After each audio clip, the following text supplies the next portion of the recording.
கோபத்தில் எடுக்கிற எல்லா முடிவுமே தப்பாக தாங்க போகும்.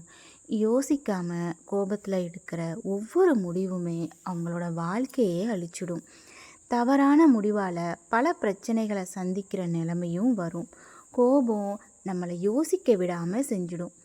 நம்ம மேலே நியாயம் இருந்தால் கூட கோபப்பட்டு வேகமாக பேசும்போது நம்ம மேலே இருக்கிற நியாயம் கூட யாருக்கும் தெரியாமலேயே போயிடுங்க. கோபத்தால் நம்ம பொறுமையை கூட இழந்துடுவோம். உறவுகளில் சின்ன சின்ன மனஸ்தாபம் வரும்போது கோபப்பட்டு பேசும் வார்த்தைகளால் உறவுகளில் பிரிவு கூட ஏற்படலாம். சில பேர் ஒருத்தர் மேலே கோபப்பட்டு கடும் வார்த்தைகளை விட்டுட்டு மன்னிப்பும் கேட்பாங்க. அவங்களோட மனசு பாதிக்கும்னு அவங்க யோசிக்கிறதே இல்லை. வாழ்க்கைங்கிறது ஒரு அழகான பயணங்க. கோபத்தால் இந்த பயணத்தில் சந்தோஷம், நிம்மதி, ஏன் நிறைய உறவுகளை கூட நாம் இழக்கும் நிலைமை வரலாம்.